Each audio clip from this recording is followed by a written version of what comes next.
మునివర్యా, మీరు చెప్పిన కార్తీక మాసముని మహిమ ఎంతో ఆశ్చర్యకరం. కాని మీరు చెప్పినట్టు ఒక బ్రాహ్మణపుత్రుడు నీచ జన్మం పొందాడని అన్నారు. దానికి కారణమేమిటి? మహారాజా, ఆ కథ విను.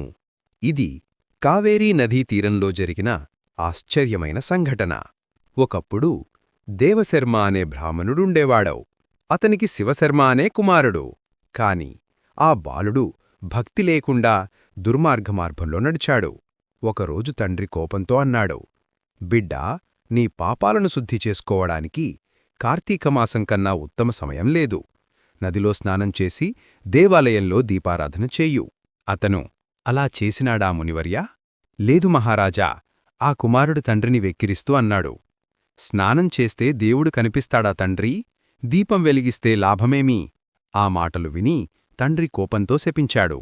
నీకు దైవభక్తి విలువ తెలియదు, అందుకే అడవిలో మూషిక అంటే ఎలుక రూపంలో పుడుతావు. అయ్యో, ఆ శాపం వల్ల ఏమైంది మునివర్యా? శాపం నిజమైంది మహారాజా. శివశర్మ ఎలుకగా పుట్టి అడవిలో చెట్టుతొర్రలో నివసించసాగాడు. ఒకరోజు కార్తీకమాసంలో విశ్వామిత్ర మహర్షి తన శిష్యులతో కావేరీ నదీ వద్ద స్నానం చెయ్యడానికి వచ్చాడు.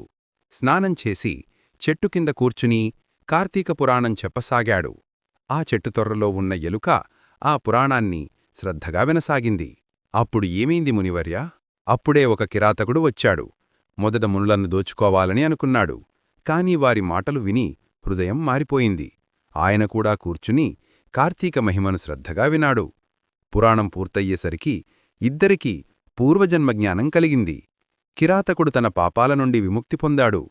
ఎలుక రూపంలో ఉన్న శివశర్మ మునుల ముందు ప్రత్యక్షమై, మునివర్యా, మీ కరుణ వల్ల నేను ముక్తుడినయ్యాను అని నమస్కరించాడు. అద్భుతం మునివర్యా! కార్తీక పురాణం శ్రవణం అంతటి పుణ్యానిస్తుందా? అవును మహారాజా. కార్తీకమాసంలో దీపారాధన చేసి పురాణం చదివి లేదా వినిపించినవారు ఇహలోకంలో సుఖం, పరలోకంలో మోక్షం పొందుతారు. ఓం నమఃశివాయ.